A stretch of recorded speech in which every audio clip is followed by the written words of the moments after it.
ನಮ್ಮ ರೇಟ್ಗೆ ಯಾರು ಕೊಡೋಂಗೆ ಇಲ್ಲ, ಯಾಕಂದ್ರೆ ನಾನೇ ಮ್ಯಾನುಫ್ಯಾಕ್ಚರಿಂಗ್ ಮಾಡ್ತಾ ಇದ್ದೀನಿ.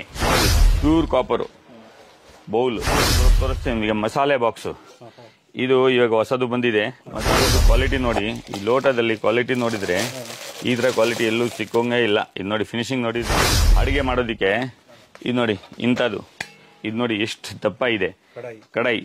ಇದರಲ್ಲಿ ಎಲ್ಲ ದಪ್ಪದು ತೆಳುದು ಎಲ್ಲ ಬಂಡ್ಲಿ. ಇದು ಕ್ವಾಲಿಟಿ ನೋಡಿ ಯಾವ ಥರ ಇದೆ.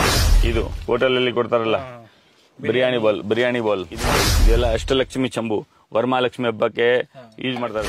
ಪ್ಯೂರ್ ಕಂಚು ಜಾಗಟೆ ಇದು. ಇದು ಓಮ್ ಅಂತ ಸೌಂಡ್ ಬರುತ್ತೆ. ಇದು ಕಂಚನ್ ತಟ್ಟೆ, ಬ್ರಾಂಜ್ ಮೆಟಲ್. ಹಳೆ ಕಾಲದ ನಾನು ಹೇಳಿದೆಲ್ಲ, ಹಳೆ ಕಾಲದಲ್ಲಿ ಯೂಸ್ ಆಗುವಂಥದ್ದು ಐಟಮ್ಸ್ ಇದು. ಇದರಲ್ಲಿ ಹಳೆ ಕಾಲದಲ್ಲಿ ಊಟ ಮಾಡ್ತಾ ಇದೆ. ಇದು ತುಂಬಾ ಚೆನ್ನಾಗಿರುತ್ತೆ.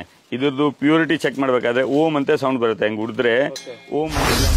ಟ್ರೇ ನೋಡಿ, ಚಂದ್ ಟ್ರೇ, ದೀಪ ಕೆಳಗಡೆ ಇಡೋದಕ್ಕೆ. ಮತ್ತೆ ಇದ್ರದ್ದು ಫಿನಿಶಿಂಗ್ ನೋಡಿ, ಇದರಲ್ಲಿ ಎಲ್ಲಾ ಸೈಜು ಸಿಗುತ್ತೆ, ಚಿಕ್ಕದು ದೊಡ್ಡದು ಎಲ್ಲ ಸಿಗುತ್ತೆ. ಹಂಗಿದೆ ಫಿನಿಶಿಂಗ್ ನೋಡಿ.